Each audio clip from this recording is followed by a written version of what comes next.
تو یہ دین ہے ہمارا۔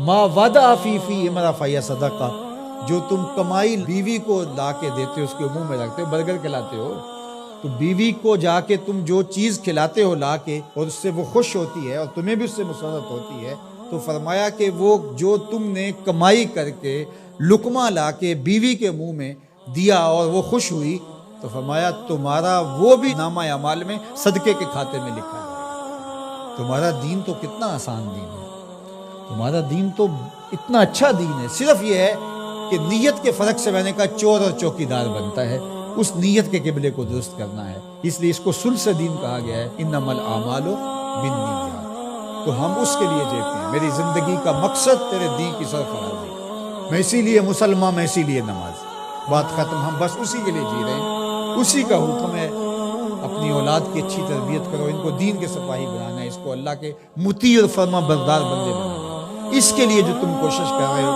تمہارا یہ صدقہ لکھا جا رہا ہے۔ تم مجاہد فی سبیل اللہ ہو، تم اپنی اولاد کے لیے اس لیے کمائی کر رہے ہو کہ ان کو جو ہے وہ اللہ کا ایک مطیع بندہ بناؤ۔ تم اپنے ہمسایوں کے ساتھ اس لیے سلوک کر رہے ہو کہ ہمسائے اور اللہ رسول کا حکم ہے، اور میں نے ہمسایوں کے ساتھ اچھا سلوک کرنا ہے۔ تم رشتہ داروں کے ساتھ نبھا رہے ہو ان کے تلخ رویوں کے باوجود بھی کہ اللہ رسول کا حکم ہے، لہٰذا میں توڑ تو نہیں سکتا، لہٰذا اللہ اس کا بھی تمہیں اجر عطا کرے گا۔ ان تلخ رویوں کا تمہیں تمہارے نامہ اعمال میں اجر و ثواب لکھا جائے گا جو تم سہتے ہو اور برداشت کرتے ہو۔ تم سردی سہتے ہو، تم گرمی سہتے ہو، تم مشکلیں سہتے ہو، تو یہ ساری تمہارا دین ہے۔ چونکہ تمہارے دین کو اللہ نے بہت خوبصورت بنایا ہے، تمہارا دین اور تمہاری دنیا الگ نہیں ہے۔ ایک صحابی کو حضور نے دیکھا کہ وہ بہت کمزور تھا، تو فرمایا کہ تمہاری یہ کیا حالت ہے، تم اتنے کمزور ہو؟ اس نے کہا میں نے اللہ سے ایک دعا مانگی تھی، شاید وہ قبول ہو گئی ہے۔ فرمایا کیا ہوا؟ میں نے دعا مانگی تھی اللہ جو آخرت کے حصے کے دکھ ہیں وہ بھی دنیا پہ بھیج دے، اور میری آخرت صاف ہونی چاہیے، تو شاید میری دعا قبول ہو گئی ہے، اور مجھے بہت ساری بیماریاں، دکھ اور اذیتیں ہیں جنہوں نے مجھے گھیر رکھا ہے۔ تو اس پر حضور خوش ہونے کی بجائے اسے ناراض ہو کے کہا کہ تو نے یہ کیوں کہا کہ آخرت کے حصے کے دکھ دنیا پہ آ جائیں؟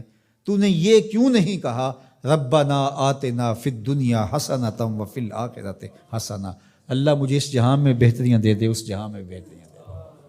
تو یہ زندگی اچھی جئیں، اچھی سواری، اچھی بیوی اور کشادہ مکان، انسان کی خوش قسمتی سے، مسلمان کی، مومن کی خوش قسمتی سے بتایا گیا ہے۔ اچھا اللہ آپ کو گھر دے، اس میں آسودہ رہیں، اللہ آپ کو اچھی فرما بردار نیک صالحہ بیوی دے، بہت اچھی بات ہے، اللہ آپ کو اچھی گاڑی دے دے، تو اس میں کوئی گناہ نہیں ہے، کوئی برائی نہیں ہے، اچھی بات ہے۔ یہ نہیں ہے کہ دین یہ ہے کہ آپ اپنے تن کے کپڑے بھی اتار کے پھینک دیں اور سردی میں ننگے ہو کے بیٹھ جائیں، یہ کوئی دین ہے، یہ نہیں ہے۔ ہمارا دین کیا ہے؟ تمہاری نیت کا قبلہ درست ہو، تمہیں جو ملتا ہے تھوڑا ہے یا زیادہ اس پہ تم راضی ہو، تھوڑا ملے تو پھر بھی مالک تیری مرضی میں اس پہ راضی ہوں، اور زیادہ ملے مالک میں تیری مرضی پہ اور تیری عطا پہ راضی ہوں۔ تھوڑا ملے تو صبر کرے، زیادہ ملے تو بانٹنا شروع کر دے، بات ختم ہو گئی۔ اور کاروبار کرے تو اللہ کی رضا کے لیے جائے، اور بچوں کو ایک اچھی تربیت کی نیت سے گھر سے نکلتا ہے، حتیٰ کہ جو کاروبار کرتے ہوئے مشقتیں آتی ہیں، ٹینشنیں آتی ہیں، پریشانیاں آتی ہیں، جھٹکے لگتے ہیں انسان کو، گاہک کے رویے کی وجہ سے کسی نے ادھار لے لیا، وہ پیسے نہیں دے رہا، بار بار اس کو کہنا پڑتا ہے، اس کے سخت اور تلخ رویے ہیں، یہ جو جھٹکے اور تکلیفیں اور جو ٹینشنیں آتی ہیں، اس تاجر کو اللہ کی جانب سے اس کا بھی ثواب عطا کیا جاتا ہے۔ تو یہ کتنی کرم نوازی ہے اس کی، اور کتنی رحمت ہے اس کی جو اللہ تعالیٰ نے اہل ایمان پہ رکھی۔